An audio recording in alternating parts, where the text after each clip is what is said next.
Good morning, class 11. We have already continued with the chapter, the Discovering Tut. The saga continues. We have already started with this story, and first part of the chapter is completed till here, and we discussed in this chapter the death of King Tut, about the mummy of King Tut, how Howard Carter and what kind of findings he made about this mummy, and it was also told to us that what efforts Howard Carter has to make to chisel out that King Tut's mummy, because it was very well packed. That's why these mummies are saved for so many thousands of years. These mummies are saved, and we also read through this part that how this King Tut's mummy was x-rayed. They wanted to find out details about that. Now let's continue with the next part of the chapter, where now we come to know about the details of the life of these people, how they how what about their ancestors, who was his father and their ancestors. We'll come to know about their bit of history. Let's start with it. King Tut's demise was a big event, even by royal standards. He was the last of his family line, and his funeral was the death rattle of a dynasty. But the particulars of his passing away and its aftermath are unclear.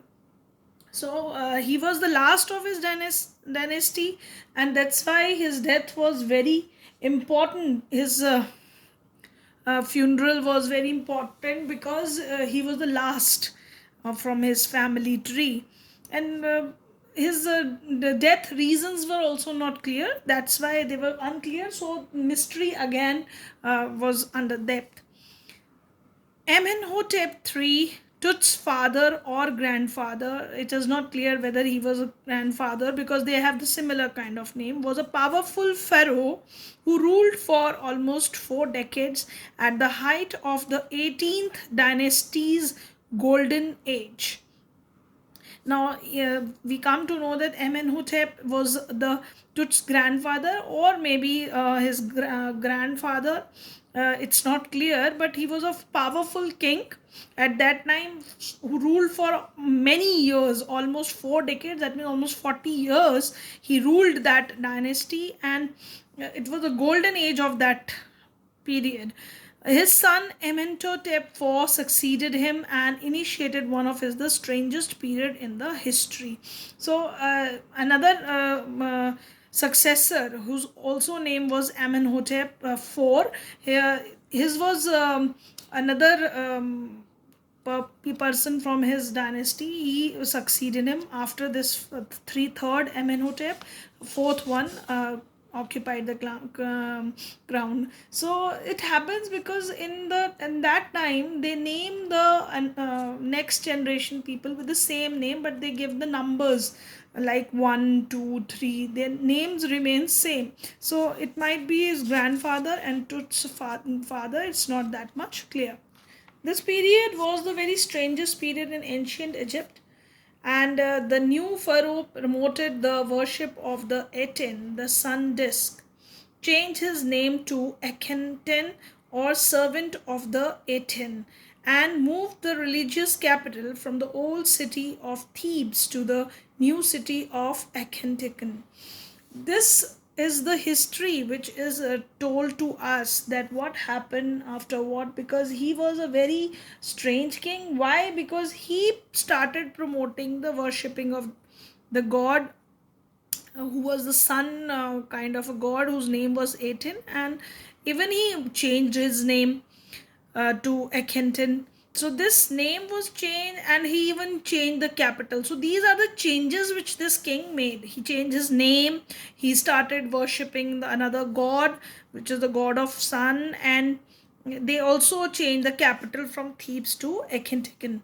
known now as Amarnath. So this is the name of the place right now where he changed the capital to. He further shocked the country by attacking Amun, a major god, smashing his images and closing his temples.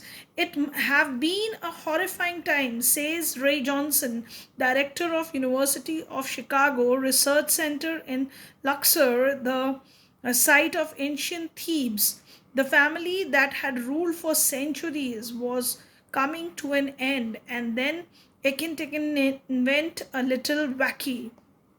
Now here the history is was very dangerous at that time. The time would have been very dangerous according to Ray Johnson, who was director of university at Chicago, because when these people study these things, they analyze everything. Obviously, when there is a religious disturbance in a country where a king is breaking the images of the god Amun, who was worshipped by people, he is breaking the images, and these, and even the closing the temple. So how weird it would be, the how difficult time it would be, where people were worshipping any god and king is asking them to change the god which they are worshipping. So it would have been very dangerous time. So he was breaking everything, every rule, and making a lot of changes. After Akhenaten's death, a mysterious ruler named Sumenkhekar appeared briefly and excited with hardly a trace. Now, after Akhenaten, his death, another ruler came, but he was for a very short period of time, and there was hardly anything known about this king. And then a very young Tutankhaten took the throne. He is the ruler about whom we are studying. Tut is the short name of Tutankhaten, took the throne, and King Tut, as he widely known today, the boy king, soon changed his name to Tutankhamun, living image of Amun, and oversaw a restoration of the old ways. Now this was the king. He was, as a boy, he was very young boy, but he changed the name, his name to Tutankhamun, because they keep on naming their dynasties at 1, 2, 3, 4, and where Akhenaten has taken his, changed his name, and then another name person came and he kept his name as that one. But he restored all the images of Amun, who was a earlier god worshipped by people.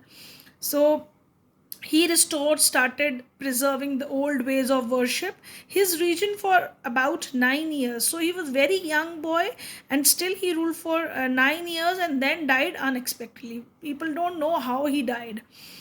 Regardless of his fame and the speculation about his fate, Tut is only one mummy among many in Egypt. How many, no one knows. The Egyptian Mummy Project, which began an inventory in late 2003, has recorded almost 600 so far and is still counting. The next phase, scanning the mummies with a portable CT machine donated by the National Geographic Society and Siemens, its manufacturer. King Tut is one of the first mummies to be scanned in death, as in life, moving regally ahead of his countrymen. Now, from that time onwards, King Tut's mummy was the first mummy which was scanned. But this is the project being.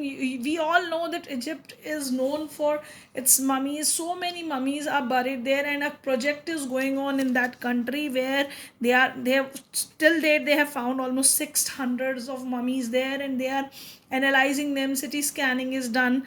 This is the machine is very compatible machine. The CT scanning machine is big one. It is a small machine which used to scan the these mummies which are there, and so they could understand. They could understand history is understood by the artifacts. It is understood by the things which we get from the underground. So in that way they are studying the history of Egyptians. A city machine scanned the mummy head to toe, creating 1700 digital X-ray images in cross section. Tut's head scanned in 0.62 millimeter slices to register its intricate structure takes on airy details in the resulting image. With Tut's entire body similarly recorded, a team of specialists in radiology, forensic, and anatomy began to probe the secret that the winged goddess of the glided burial shrine protected for so long. Now, this is the procedure which took place. Analyzing the mummies, many X-rays images are created. 1700 digital kinds of X-ray this machine make, and it creates an image, and it creates a eric detail about it, which horrifies us. Airy details means which horrifies us, and they are understanding it in a detail about their body structures. Different specialists, it may be radiologists, it may be radiologist, or it may be the forensic experts. They are all studying, these all are established people in their fields. They are analyzing the body. So how, what they are studying, that how his body was protected in this place so very well, and how these old people used to protect the bodies, preserve the bodies in that time. So the night of the scan, workmen carried Toots from the tomb in his box. Like pallbearers, they climbed a ramp and flight of stairs.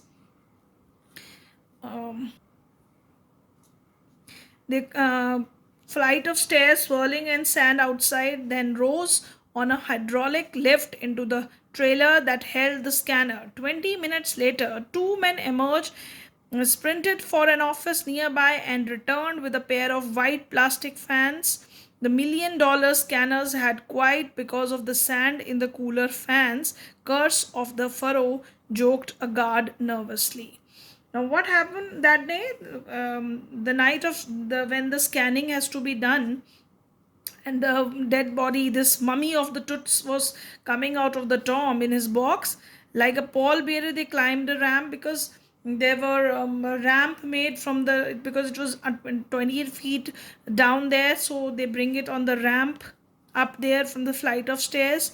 And when it comes outside with the hydraulic lift, what happened? 20 minutes later, the men emerged. People, after 20 minutes, they come out of it, and they went to the office nearby which they had made, and with plastic fans, they come there. And they made they wanted to keep the body cool, because it should not be destroyed. And there was a sandstorm at that moment. A lot of sandstorm started occurring, because and a guard who was there, he was nervous. He thought that there kind of some there might be some kind of curse which has fallen, because Tut's body was brought out from the grave. So the guard out there was thinking that due to this, these scanners are not working properly. Maybe that the place in Egypt is of sand areas. The sand had filled the fans, and he was thinking that might be this is the curse of the pharaoh, and that's why these scanners are not working. He thought like that, but it because storm used to occur there, and these storms causes a lot of dust and sand everywhere. So that's why for some time the scanners were not working. So let's analyze it, what happened after that. Eventually the substitute fan worked well enough to finish the procedure. After that, that substitute fans were brought, and the procedure of CT scanning was done.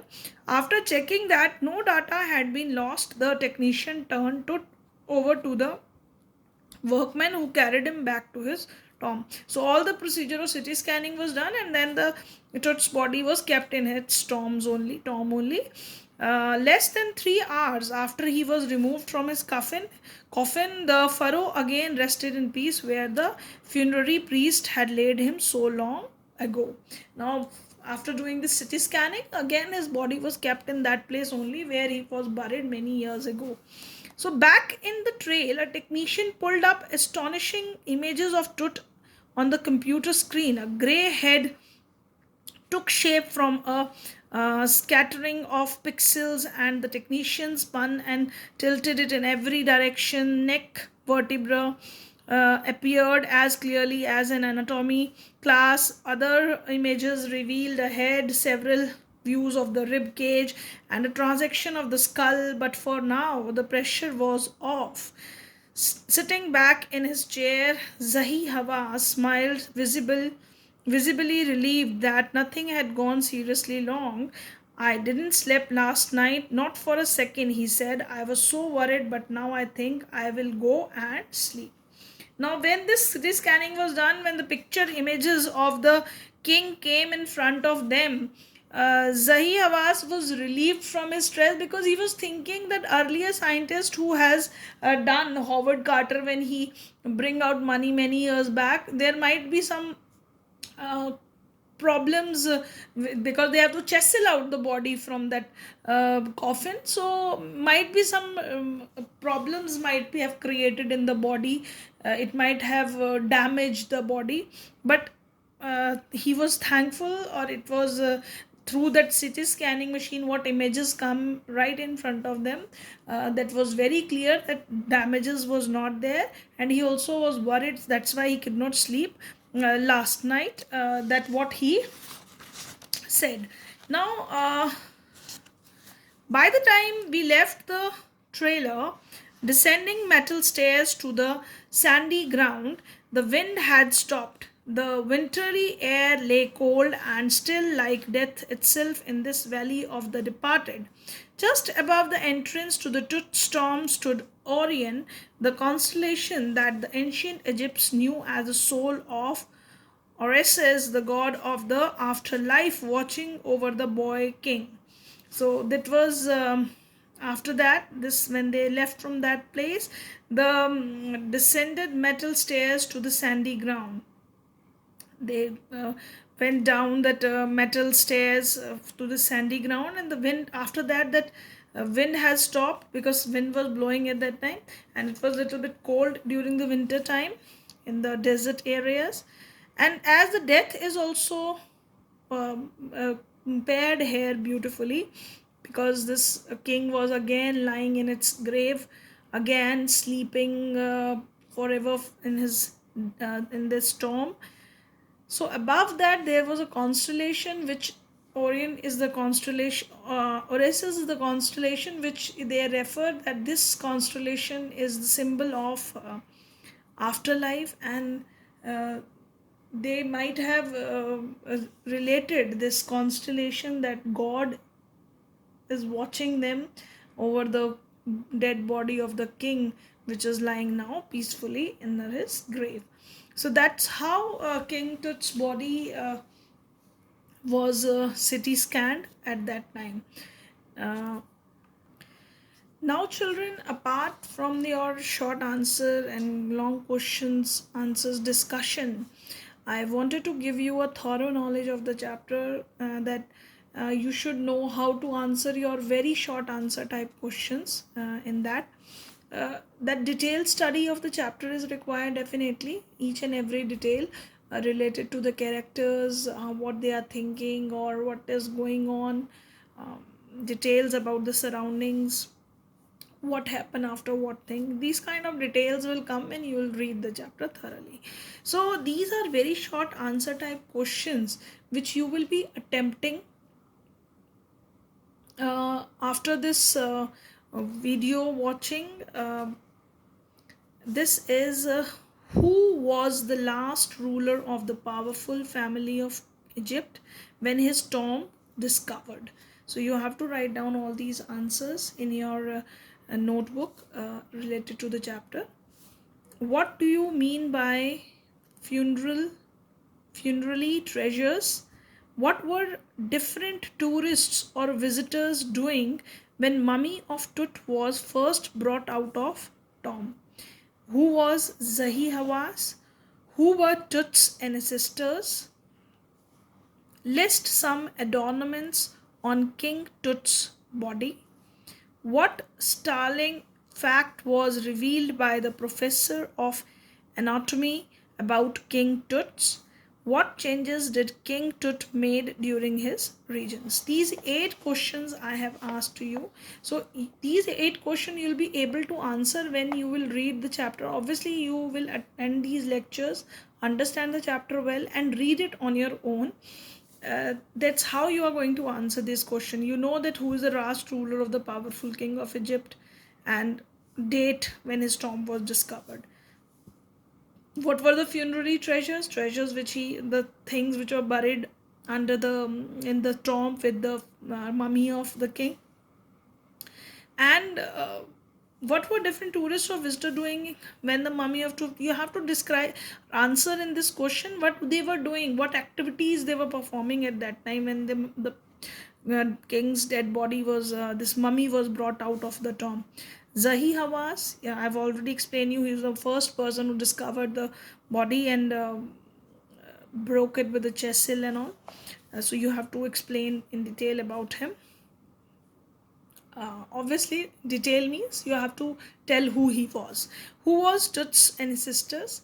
We have discussed who are the ancestors. Write the names of their ancestors in detail. All the ancestors, whatever are given in your book. List some adornments on the king's Tut's body. When it was brought out, what kind of things were there on the body of the king? You have to describe that. Write about that. What startling facts were revealed by the professor of anatomy about King Tut's? So, anatomy professor describe about King Tut's. That is also given there. You have to write down what he revealed about his body. What changes did King Tut made during his region? In today's class also we have discussed this question, that which changes were made during his region. So please answer these questions very shortly, and to the point answers should be given related to this answer questions. So this you are going to do in your notebooks as a homework, and I'll be uploading it in your homework portal. Thank you class, thank you very much.